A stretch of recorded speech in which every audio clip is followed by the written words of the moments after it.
আচ্ছা এখানে আসতেছে 1 ভোল্ট গুণ 5 আসতেছে 5 ভোল্ট, এখানে 5 ভোল্ট গুণ 5 আসতেছে 25 ভোল্ট। এই হিসাবটা হ্যাঁ হ্যাঁ ওখানে কিন্তু ওই যে তোমাদের বইতে এই সূত্রগুলা দেওয়া আছে।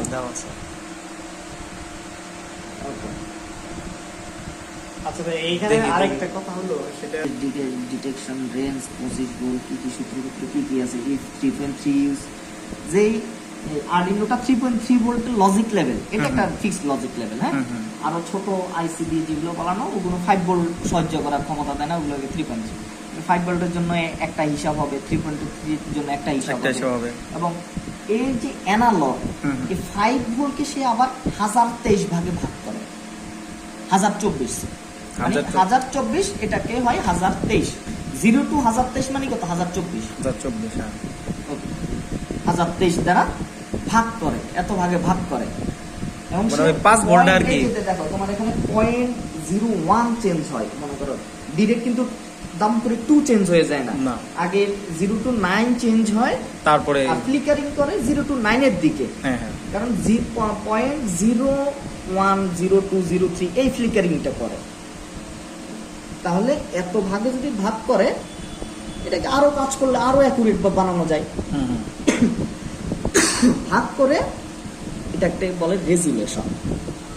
তাহলে তো ভোল্টেজটা অনেক কমে গেল না? ভাগ দিলে তো আমার অনেক কমে যেতেছে। এটাই প্রসেসর রিড করে, এটা রিড করে কত দ্বারা গুণ দেয়? 5 দ্বারা গুণ দেয়।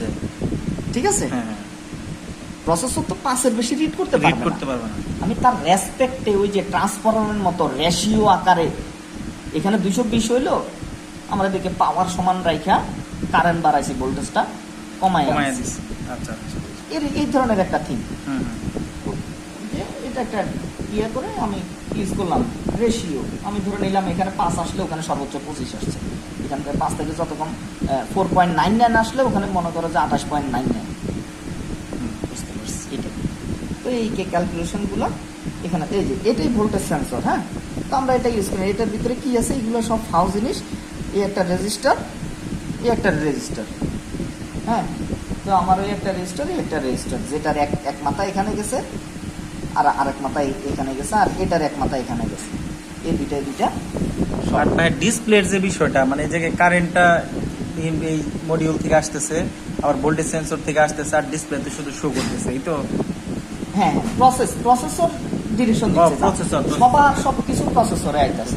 আমরা প্রসেসর থেকে আপনার ডিসপ্লেতে আর এবার প্রসেসর এই যে ডিসপ্লে দুইটা হয়, এটা ডিসপ্লে একটা I2C, এটা একটা এলসিডি ডিসপ্লে। এর পিছনে দেখো এখানে অনেকগুলো পিন। হ্যাঁ,